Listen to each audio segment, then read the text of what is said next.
Hello everyone, welcome back to Sri Bala Vantalu. ఈరోజు మన వీడియోలో కమ్మనైన 4 రకాల ట్రెడిషనల్ పచ్చడి రెసిపీస్ను చూసేద్దామండి. ఇంట్లో వెజిటబుల్స్ లేనప్పుడు కానీ, రోజు కర్రీస్ తిని బోర్ అనిపించినప్పుడు, కారంగా ఏదైనా కమ్మగా తినాలనిపించినప్పుడు కూడా ఈ పచ్చళ్ళని ప్రిపేర్ చేసుకోవచ్చు. వేడి అన్నంలో ఈ పచ్చళ్ళను వేసుకొని కాస్త నెయ్యి కూడా వేసుకొని తిన్నామంటే ఆహా, టేస్ట్ వేరే లెవెల్లో ఉంటుందండి. మరైతే లేట్ చేయకుండా మనం ప్రాసెస్లోకి వెళ్ళిపోదాం. ఈ కమ్మనైన 4 రకాల ట్రెడిషనల్ రెసిపీస్ని ఎలా ప్రిపేర్ చేసుకోవాలి అన్నది ప్రాసెస్లో చూసేద్దామా. మన ఫస్ట్ రెసిపీ కమ్మనైన పచ్చిమిర్చి పచ్చడి అనమాట. తక్కువ ఇంగ్రీడియంట్స్తో ప్రిపేర్ చేసుకుందాం. నిమ్మకాయ అంత చింతపండును తీసుకొని ఒకసారి శుభ్రంగా కడిగేసి హాట్ వాటర్ వేసేసి నానబెట్టేసుకుందాం. చింతపండు నానే లోపల మిగతా ప్రాసెస్ని చూసేద్దాం. నేను ఇక్కడ పచ్చిమిర్చి పచ్చడి కోసం ఒక 10 పచ్చిమిర్చి తీసుకున్నాను. పచ్చిమిర్చిని శుభ్రంగా కడిగేసి 2గా కట్ చేసి పెట్టేసుకోవాలి. స్టవ్ ఆన్ చేసుకొని ఒక ప్యాన్ పెట్టేసి 1 టేబుల్ స్పూన్ ఆయిల్ వేసేసుకోవాలి. ఆయిల్ హీట్ ఎక్కిన తర్వాత 1 టేబుల్ స్పూన్ జీలకర్ర, 1/4 టేబుల్ స్పూన్ మెంతులను వేసేసుకొని దోరగా వేయించేసుకుందాం.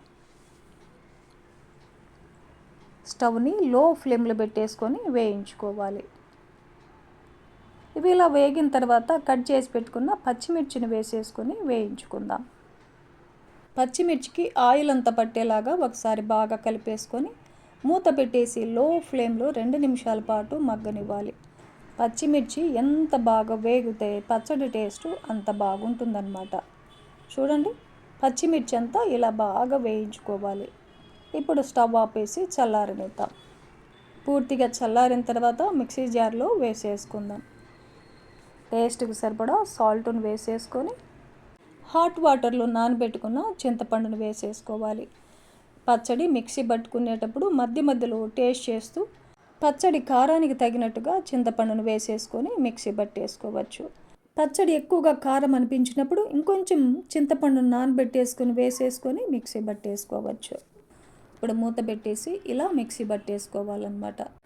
ఇప్పుడు ఒక పెద్ద ఉల్లిపాయని ఇలా పీసెస్గా కట్ చేసి వేసేసుకొని ఒక్కసారి అలా మిక్సీ ఆన్ చేసి ఆఫ్ చేయాలి. మరి మెత్తగా లేకుండా కొంచెము ఉల్లిపాయలు అక్కడక్కడ పలుకులుగా కనిపిస్తుంటే బాగుంటుంది. చూడండి, అచ్చు మనం రోట్లో దంచుకుంటే పచ్చడి ఎలా ఉంటుందో అలాగే ఉంది కదండి.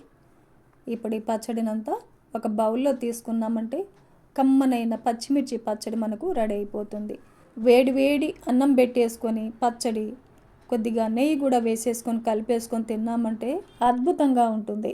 రైస్కే కాదండి, ఉప్మాకు కానీ, దోశ, పెరుగన్నంలోకి కూడా సూపర్ అంటే సూపర్గా ఉంటుంది. సింపుల్గా కమ్మనైన పచ్చిమిర్చి పచ్చడిని చూసాం కదండి. 2వ రకం ట్రెడిషనల్ పచ్చడి రెసిపీని ఇప్పుడు చూసేద్దాం. కమ్మనైన ఉల్లిపాయ పచ్చడి అండి. టేస్ట్ అయితే సూపర్గా ఉంటుంది. ఇప్పుడైతే మనం ప్రాసెస్ని చూసేద్దాం. నేను ఇక్కడ ఒక 3 ఉల్లిపాయలు తీసుకొని ఇలా పొడవుగా కట్ చేసి రెడీగా పెట్టేశాను. ఇప్పుడు స్టవ్ ఆన్ చేసి ఒక ప్యాన్ పెట్టేసుకుందాం. ఒక 2 టేబుల్ స్పూన్ల ఆయిల్ వేసేసుకోవాలి. ఆయిల్ హీట్ ఎక్కిన తర్వాత 1 టేబుల్ స్పూన్ శనగబేడలను వేసేసుకుందాం. 1 టేబుల్ స్పూన్ మినపగుళ్ళను వేసేసుకొని 1/4 టేబుల్ స్పూన్ మెంతులను వేసేసుకొని లో ఫ్లేమ్లో దోరగా వేయించుకుందాం. ఇలా కొద్దిగా కలర్ మారేంత వరకు వేయించుకున్న తర్వాత 1 టేబుల్ స్పూన్ ధనియాలను వేసేసుకుందాం. 1 టేబుల్ స్పూన్ జీలకర్రను వేసేసుకోవాలి. ఒక 5-6 వెల్లుల్లిపాయలని పొట్టు తీసేసి వేసేసుకొని వేయించేసుకుందాం. ఇవన్నీ బాగా వేగిన తర్వాత ఒక 15 ఎండుమిర్చిని తుంచేసి వేస్తున్నాను. ఇలా తుంచి వేసామంటే లోపల విత్తనాలు కూడా చాలా బాగా వేగిపోతాయి అన్నమాట. మిర్చి కూడా బాగా వేగిన తర్వాత కొద్దిగా ఫ్రెష్ కరివేపాకును కూడా వేసేసుకొని వేయించుకుందాం. ఎండుమిర్చి కూడా ఇలా వేగిన తర్వాత ఇవన్నీ కూడా సపరేట్గా ఒక బౌల్లో తీసేసుకుందాం. అదే ప్యాన్లో ఇంకొక టేబుల్ స్పూన్ ఆయిల్ వేసేసుకోవాలి. కట్ చేసి పెట్టుకున్న ఉల్లిపాయ ముక్కలన్నీ వేసేసుకుందాం. ఒక పెద్ద టమాటోని ఇలా కట్ చేసి వేస్తున్నాను చిన్న ముక్కలుగా. ఒక చిన్న నిమ్మకాయ అంత చింతపండుని కూడా వేసేసుకుందాం. ఉల్లిపాయలు టమాటో త్వరగా వేగడానికి 1/4 టేబుల్ స్పూన్ సాల్ట్ వేసేసి వేయిస్తున్నాను. సాల్ట్ వేసామంటే చాలా త్వరగా వేగిపోతాయండి. చూడండి, ఇలా వేయించేసుకోవాలి. టమాటో కూడా మెత్తగా కుక్ అయిపోయింది. ఇప్పుడు స్టవ్ ఆపేసి కొంచెం చల్లారనిద్దాం.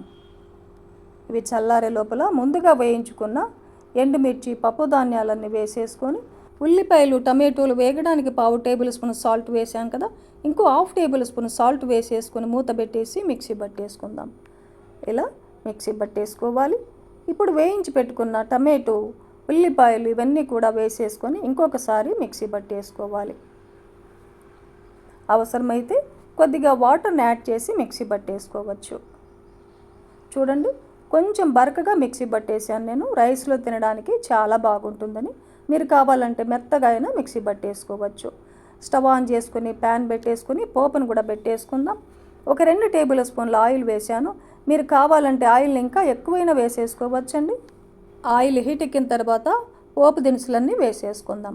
ఒక 1/2 టేబుల్ స్పూన్ ఆవాలు, 1/2 టేబుల్ స్పూన్ జీలకర్ర, 1 టేబుల్ స్పూన్ శనగబేడల్ని, 1 టేబుల్ స్పూన్ మినపగుళ్ళు, కొద్దిగా ఫ్రెష్ కరివేపాకు, ఒక 2 ఎండుమిర్చిని తుంచేసి అలా వేసేసుకొని, ఒక 4-5 వెల్లుల్లిపాయల్ని కొద్దిగా అలా దంచి వేసుకోవాలి. ఒక 1/2 టేబుల్ స్పూన్ ఇంగువను కూడా వేసేసుకొని ఈ పోపు అంతా బాగా వేగిన తర్వాత స్టవ్ ఆపేసి మిక్సీ పట్టుకున్న పచ్చడిని అంతా వేసేసుకొని కలిపేసుకుందాం. ఆయిల్లో బాగా కలిసేలాగా కలిపేసుకోవాలి.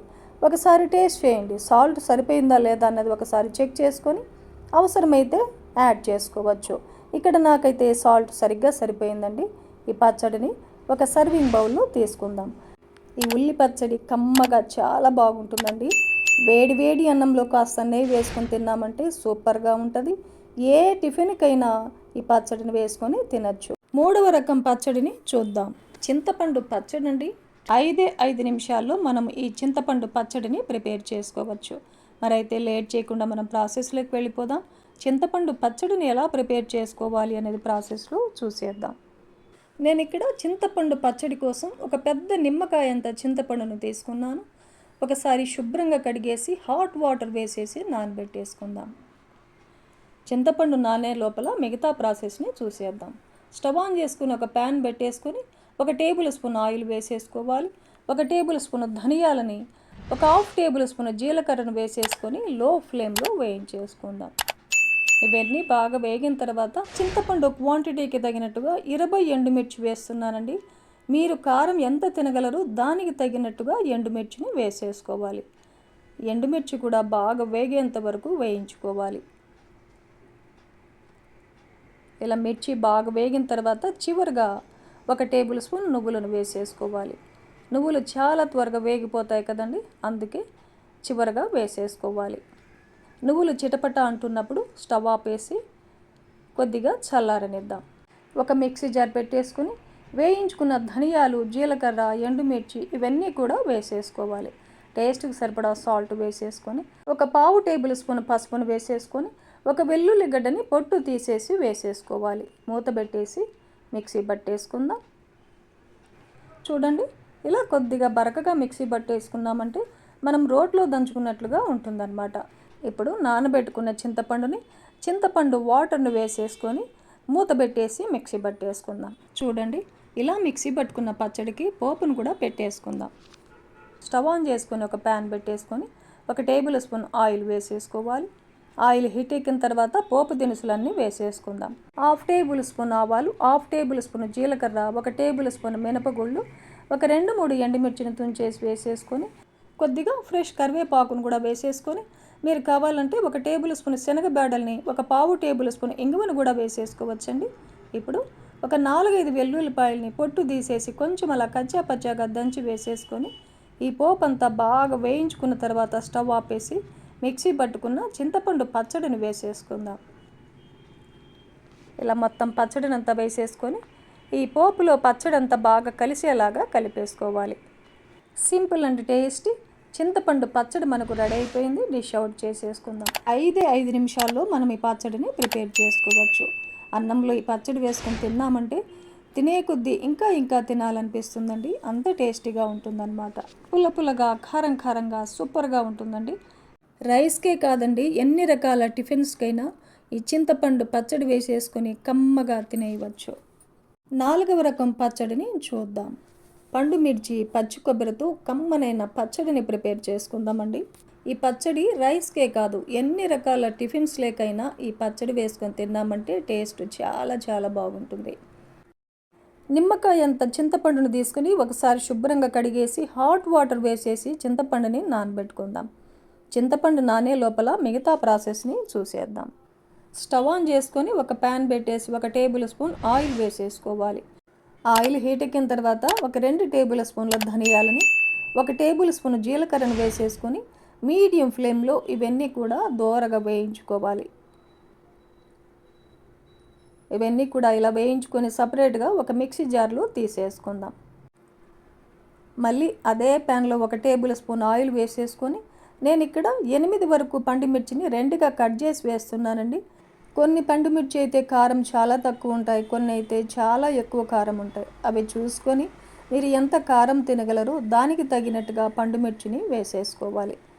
ఇప్పుడు ఈ పండుమిర్చిని దోరగా వేయించుకున్న తర్వాత 1 కప్పు పచ్చి కొబ్బరిని చిన్న చిన్న పీసెస్గా కట్ చేసి వేసేసుకోవాలి.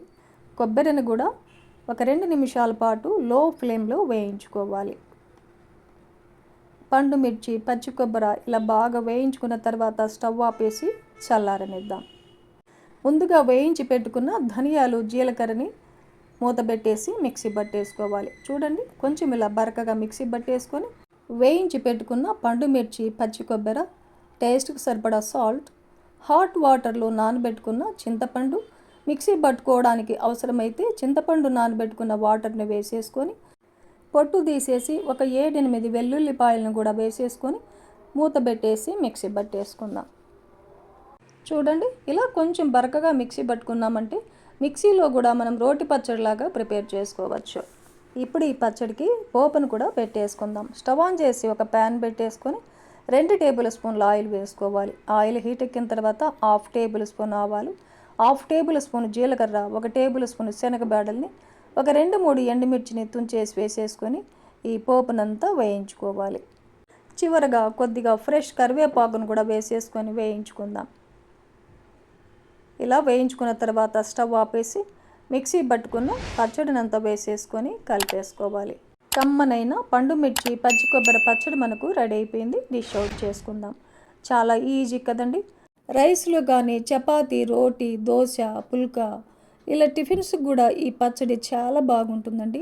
చూశారు కదండి, కమ్మనైన 4 రకాల ట్రెడిషనల్ పచ్చడి రెసిపీస్ను చూసాం కదా. ఈ ప్రాసెస్లో మీరు కూడా రోజుకొక పచ్చడిని ప్రిపేర్ చేసుకొని హ్యాపీగా ఎంజాయ్ చేయండి. ఈ వీడియో నచ్చితే లైక్ చేయండి, షేర్ చేయండి, సబ్స్క్రైబ్ చేయండి. థ్యాంక్ యూ అండి. Thanks for watching.